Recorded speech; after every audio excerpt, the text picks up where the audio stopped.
Well, everyone, the iPhone SE 3 has finally been removed. This is one of the best days in my life.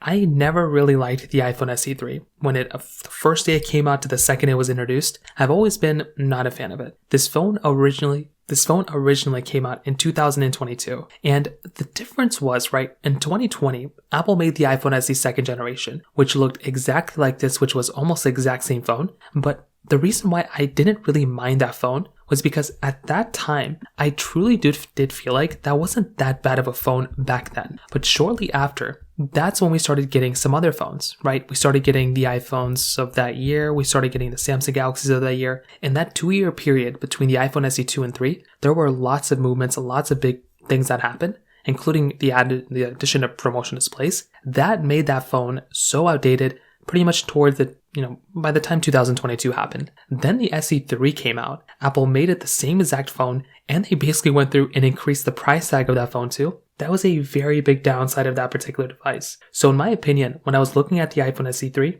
I was already not that big of a fan of it. Well, fast forward to now, and Apple has removed this iPhone. Now that the iPhone 16e is out, Apple has removed both the iPhone 14 and the iPhone SE3. Now, I will give the SE3 some credit. This was probably one of the cheapest iPhones Apple had going for in the brand new market for the last couple of years. So if you were to go through in the brand new market and pick up an iPhone, well, at least with this one, it would be a device that would be a brand new phone. You could go and pick it up and use it. And I thought that was a nice thing going on for this phone. Unfortunately, this is one of those types of devices which, like I said before, it just looked outdated. The best thing for the iPhone SE3 though was the fact of the internals. It was a very fast phone, and it still looked very good up until even when it was unsupported, like until Apple removed it. It was still a very fast phone when compared to some of the competition. But it was just it was outside, right? It was the outside, it was the body of this thing. It just didn't really look that great. And I feel like that is what really aged this phone. If this phone had came out back in 2020, it would have been a really decent device. But for it being released in 2022,